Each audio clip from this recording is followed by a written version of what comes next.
Chapter 6. Split the Wind. The sky was dark by the time they got to the rise. The wind was cool, almost cold. "Whoa," said Slim. Dusty slowed to a halt. "They're camped down there," Slim said in a low voice, "in that patch of trees." Jack saw a campfire at the bottom of the slope. He saw the horses gathered in a dark clump.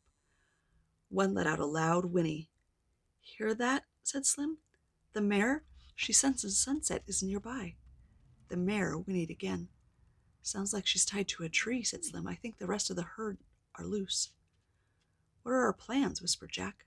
"Smiley, you stay here and guard Sunset," said Slim. "Right," said Annie. "Shorty, you and I ride down there near camp," said Slim. "You keep Dusty quiet while I cut the mare loose." "How do you keep a horse quiet?" wondered Jack. "Once the mare's loose, She'll break for Sunset, said Slim. "Then you and Sunset take off, Smiley." "Got it," said Annie. "Then we'll split the wind," said Slim. "What's that mean?" wondered Jack. "Till we get to Blue Canyon," said Slim. "Where's that?" wondered Jack. "All set? Any questions?" asked Slim. "Nope," said Annie cheerfully. "Yup, about 1,000,000, thought Jack. "Okay, partners," said Slim. "See you soon, Smiley. Come on, Shorty." "Have fun," said Annie. Fun, thought Jack. Is she nuts? Our lives are at stake. Slim snapped his reins and Dusty started down the rise. Their way was lit by a nearly full moon and 1,000,000 stars. "Maybe now I can ask Slim some questions," thought Jack. But just then voices came from the rustlers' camp. They were mean voices, followed by mean laughter. Ugh, a chill went through Jack. Dusty halted. "This is far enough," whispered Slim. He slipped off of Dusty. "Keep him here," Slim whispered to Jack, "and keep him quiet." "Wait," whispered Jack. He needed more information, but Slim was gone. Jack gripped the reins and held his breath. He hoped Dusty wouldn't do anything. For a moment, Dusty was still, but then he snorted and began walking. "Oh, no," thought Jack. He tried to think of the rules of how to treat a horse. He remembered: a soft hand, a firm voice. He patted Dusty softly.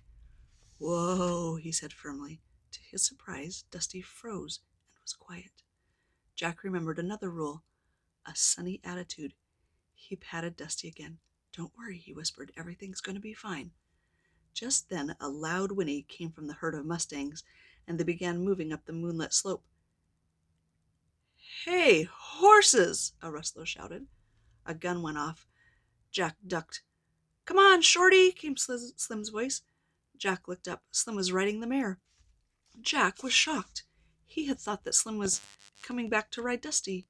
Instead, Slim rode right past him. As he got close to Annie, she took off on Sunset.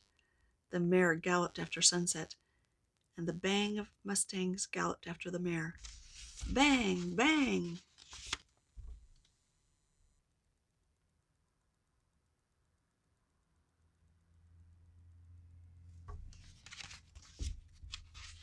Jack snapped the reins. "Go, Dusty," he said. Dusty leapt after the mustangs. Jack nearly fell off. He clutched the reins in one hand and the saddle horn in the other. Bang, bang! The rustlers were on their horses now, and they were getting closer. "Hurry!" Jack cried. Dusty cleared the rise in an awkward leap. Jack started to slip out of the saddle. He let go of the reins and tried to hold on to the saddle horn, but his weight pulled him down. He closed his eyes as he fell to the ground. Bang, bang! "Oh, man," thought Jack. "This is the end." He opened his eyes. Dusty was looking at him. Jack scrambled up and tried to climb back into the saddle. It was hard without Slim's help. As Jack struggled, he heard shouts from the rustlers. Their horses gave high-pitched neighs. Jack looked back. A shimmering white figure was moving across the top of the rise. The rustlers' horses were panicking and backing away. Jack didn't have time to think about what he was seeing.